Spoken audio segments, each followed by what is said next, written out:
Bonjour à tous. Dans les titres de l'actualité régionale, le député La République En Marche du Morbihan, Paul Molac, s'est abstenu lors du vote sur le projet de loi antiterroriste.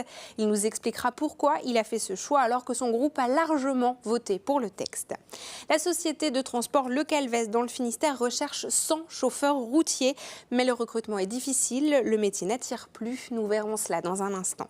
La Bretagne possède le 3e parc de production d'énergie éolienne en France et régulièrement les équipements sont soumis à des contrôles par l'État.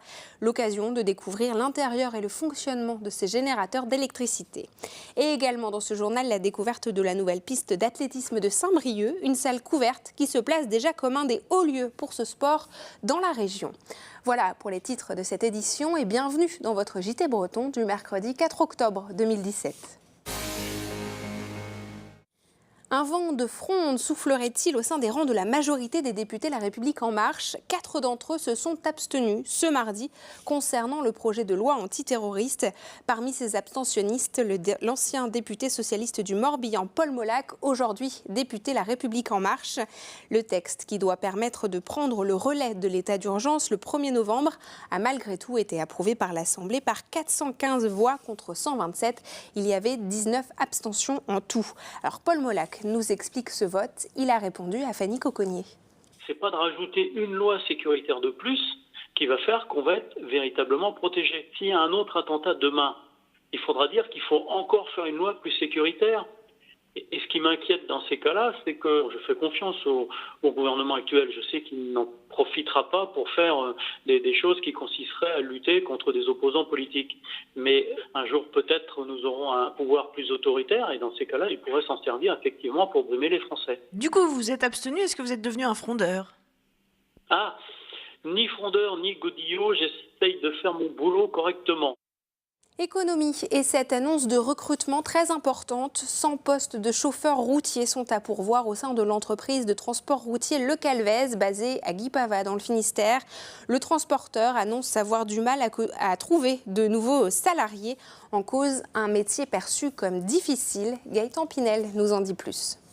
Séance de formation à l'entreprise de transport Le Calvez ce mercredi, car régulièrement, les chauffeurs se remettent à niveau sur les normes. Des salariés qui ne sont pas assez nombreux et l'entreprise de transport recrute. Basée à Guipava et en pleine croissance, elle propose 100 postes de chauffeurs poids lourds en CDI pour ses différents sites installés en France. Nous avons du travail en zone longue, mais également en zone courte.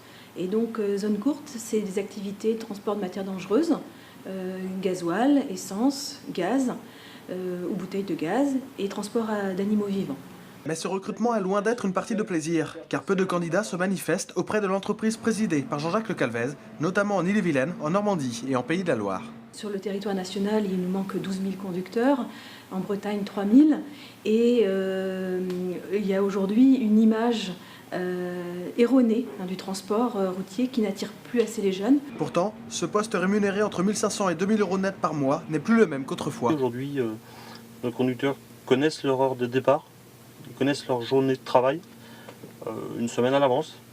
Et le souci qu'on a au niveau d'image de marque, c'est qu'on en est resté sur une image du conducteur qui part à la semaine et qui est dans des conditions de travail qui ne sont pas forcément les mieux adaptées à une vie d'aujourd'hui. Si 20 postes d'encadrement sont également à pourvoir, l'entreprise Le Calvez espère boucler son recrutement pour le mois d'avril. Et un numéro spécial a d'ailleurs été mis en place pour l'opération, le 09 69 32 59 80. Et comment se porte le commerce en Bretagne? Benjamin Bréon nous dresse l'état des lieux de ce secteur. C'est dans l'essentiel de l'actualité bretonne. La reprise d'activité du commerce de détail s'est confirmée en 2016 selon la CCI Bretagne. 800 établissements ont ouvert en un an pour atteindre 39 100 commerces dans la région. Parmi eux, 13 800 hôtels, cafés et restaurants, dont de plus en plus de restauration rapide. L'ensemble a créé 2700 nouveaux postes. En tout, le commerce de détail emploie 137 000 salariés, c'est 17,5% de l'emploi régional. Les perspectives d'embauche sont encore meilleures pour 2017, en hausse de 8%, même si beaucoup concernent des emplois saisonniers. C'est ce jeudi que la ministre de la Justice doit dévoiler son projet de réforme de la carte judiciaire. Elle redécouperait la zone de compétence de la Cour d'appel de Rennes, lui ôtant la Loire-Atlantique. C'est en tout cas ce que dénonce le député des Côtes-d'Armor, Marc Le Fur. Le parquet de Rennes a confirmé l'existence d'une réflexion sur les périmètres des cours d'appel, sans confirmer le redécoupage de celui de Rennes à suivre. Ça y est, c'est l'époque de la foire haute à Morlaix. Et avec son arrivée, c'est l'arrivée de la Fourrière qui a embarqué 7 véhicules ce mardi à Morlaix. La fête foraine débutera ce vendredi et durera jusqu'au 22 octobre. Joli trio de vedettes ce mercredi à Locmariaquer. D'abord l'Angélus, reine de la fête, puis sa marraine, la journaliste Anne-Claire Coudray, et son parrain, le marin Francis Joyon. Quelques 400 personnes s'étaient déplacées pour l'occasion. Anne-Claire Coudray, qui est notamment passée par le Télégramme, est originaire de Locmariaquer. Enfin, la Transat AG2R 2018 arrivera bien à Saint-Barthélemy en mai prochain. Malgré les ouragans qui ont dévasté l'île, autorités locales et organisateurs se sont mis d'accord. L'édition sera évidemment placée sous le signe de la solidarité. Départ de Concarneau le 22 avril prochain.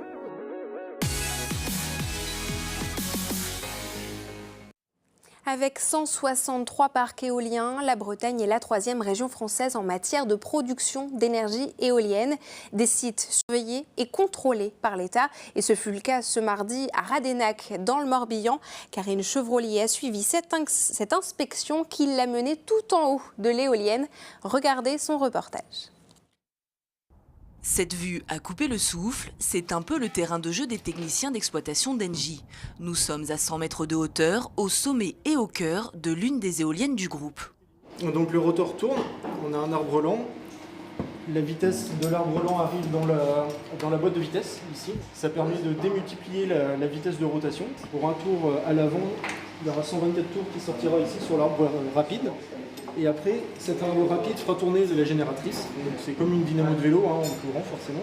Et c'est vraiment là où sera fabriquée l'électricité. Construit en 2013 et composé de 4 éoliennes, le parc de Radénac produit à l'année la consommation en électricité de 7000 personnes hors chauffage. Et si les pales sont parfois à l'arrêt, il y a 3 bonnes raisons pour l'expliquer. C'est la maintenance, le premier point, c'est que ces turbines sont entretenues très régulièrement. Ça peut être une panne ou juste un reset en fait, de la turbine à faire, même titre qu'un ordinateur finalement. Le troisième point, ça va être un manque de vent, ce qui est plutôt des vents très faibles, 6 à 10 km/h, ou un vent extrême quand on dépasse des périodes tempétueuses à 90-100 km/h, où les turbines s'arrêtent pour se mettre en sécurité.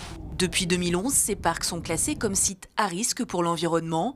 L'État veille donc au respect de la faune, à l'absence de nuisances sonores ou encore au bon fonctionnement des éoliennes. On a pu contrôler la fixation des brides de main dès le premier étage et les brides de pales quand nous sommes arrivés en nacelle. Le haut de nacelle est totalement propre et dénué de toute matière combustible ou d'huile. Donc l'inspection est conforme et ça complète l'inspection que nous avons fait ce matin administrative, tout est bon. Le Morbihan compte 165 éoliennes et à ce jour, 60% du parc morbihanais a été contrôlé. Aucune anomalie n'a été constatée ces 18 derniers mois. Si on doit sortir, on sortira par là. En rappel ? En rappel, bien sûr. C'est ça. Allez-vous me dire ? On laissera la... Que seraient nos crêperies sans le blé noir? C'est l'une des matières premières essentielles pour la gastronomie régionale. Mais les producteurs locaux font face à une concurrence étrangère très rude sur ce marché. Ils ont donc décidé de mettre en avant la qualité de leurs produits. On les écoute, ils sont devant la caméra de Simon Barraud. Aujourd'hui, la galette ne se résume plus à la simple complète, mais se cuisine façon maquis, falafel ou même croustillante comme une chips. Ce jeune chef breton l'a bien compris, pour ouvrir un business de galettes à Paris, il donne une seconde jeunesse à cette tradition. Bon, le but c'est de fusionner le sarrasin avec un peu le monde entier en fonction des inspirations, des voyages et pas mal de choses différentes et ne pas cantonner le sarrasin, le blé noir, uniquement à la galette jambon fromage qu'on peut retrouver dans toutes les crêperies traditionnelles. C'est aussi la recette sur laquelle souhaite s'appuyer l'association Blé Noir Tradition Bretagne qui fête ses 30 ans d'existence. Depuis 2010, cette farine a obtenu la reconnaissance indication géographique protégée grâce à la qualité de sa production. Mais c'est seulement un petit grain dans son combat qui vise à étendre la consommation locale. Quand vous venez en Bretagne, sur 10 galettes, vous êtes sûr qu'il y en a 2 qui sont faites avec notre farine de blé noir de Bretagne IGP.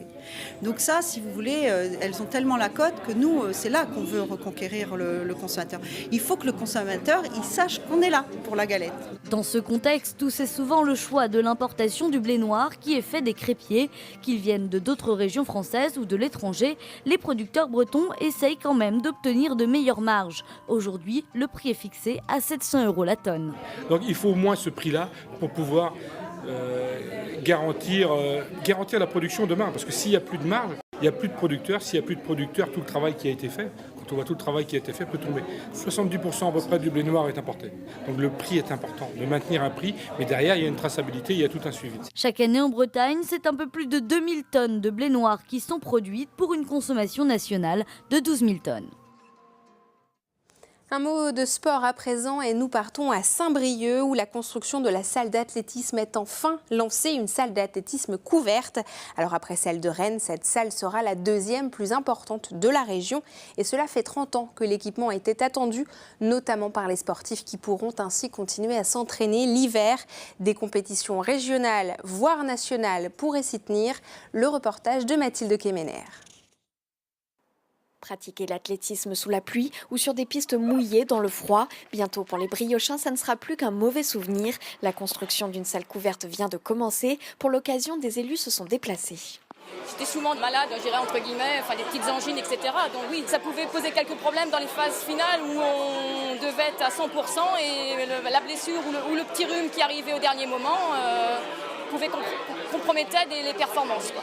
Saut en longueur, lancer de poids, course, de multiples disciplines pourront y être pratiquées. Une salle attendue par les clubs costarmoricains. Actuellement, ils se déplacent à Rennes pour les compétitions.